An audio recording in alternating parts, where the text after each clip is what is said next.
Hey guys, welcome to episode 3 of How to Grow Pumpkins. What a wild ride it has been on the rose table as of late. Oh my goodness, I had a major squash vine borer attack, so I'm going to show you how I dealt with that. I believe I have a squash borer, which is the last thing in the world that you want for your pumpkin vine. The adults are red and black wasps that you'll see flying around your garden. The wasps are not the problem. What they do is they lay the eggs on the pumpkin vines or squash or zucchini vines, and the eggs hatch and the larvae goes inside the vines, and they basically Pac-Man their way through the vine, killing it by eating it on the inside out. It is absolutely devastating, and if there's one inside your vine, I mean, you're done. This is pretty much the worst thing that could happen to you in the garden. They are very easy to cut out and kill, but it can do so much damage before you even realize that there was one in there. Look how nasty. That means there is a creature in there that's eating, sucking the life out of my pumpkin vine. This is obviously a nightmare. This is the last thing in the world that you want to happen to your vines. You can see this guy was very equal with this guy in health. Now he looks all big and fluffy, and this vine is dying, and if I leave it, it's definitely going to die. So we're gonna try. We're gonna try to save you. All right. There it is. Oh, there he is. See him? Woo! Killed it. Killed it.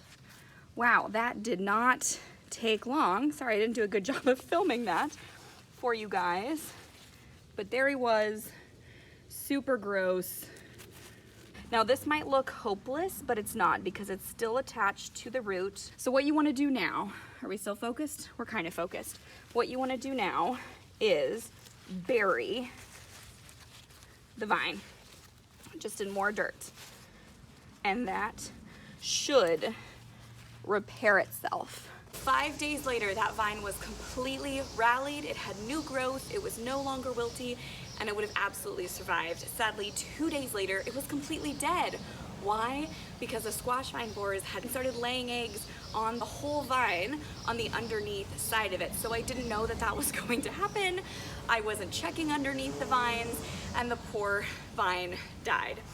So now we know, and now you guys know, to check. If you have a severe infestation like I am having, you now know to check all sides. They have been under the leaves, on the leaf stems, not just the base of the stem. I am just under complete attack right now for the squash vine borers. So luckily I have been having a lot of luck cutting into the vines just with a sharp knife. I have since purchased floral tape, which is now what I use. I highly recommend getting some floral tape on Amazon to do your pumpkin vine surgery. But I finally decided the only way I'm gonna keep these squash vine borers at bay is to create a physical barrier. So I got a pack of these on Amazon. I think it was 12 bucks for 2 of them, and just used some stakes to lift them up high. I also used some of my croquet mallets to kind of keep it a nice little tent shape to create a physical barrier between the squash vine borers and my pumpkin vines. I wanted BT spray. My store didn't have some, so I got Captain Jack's Dead Bug. And I will say, I sprayed this on yesterday before making this contraption, and I watched an adult squash vine borer fly to my vine, look around, and then fly away because it did not want to land where I had sprayed this stuff. Now this, just pay attention to the directions. This stuff says you can spray it about once a week for 6 weeks. So I am gonna keep doing that underneath the vine. I really wish that I had done this whole contraption at the start of my growing season. So if you're at all concerned about squash vine borers, that is my #1 tip at this point, because it is just so difficult. I've had to pick literally hundreds of eggs off of my vines twice a day. It has been a mess. So if you're at all concerned about it, or you know that you have a big squash vine borer problem in your area, I highly, highly recommend creating a physical barrier to protect your vines. This is very long. I've just bunched it up because right now it doesn't need to be very long, but I think it's 9 feet, so it can go quite a ways with the vine, so the vine has a chance to get really long and strong, so it can you know, maybe do a little bit better with the squash vine borer attacks. I am gonna be checking my vines pretty religiously this whole next weekend because of course I could have missed an egg or something before protecting them, but I also planted 2 replacement seeds and both of those seeds sprouted. You can see them right here. So we're gonna try again. We're doing a bit of an experiment, and I will say, I planted pumpkin vines several weeks ago at my parents' house, just about 10-15 minutes away.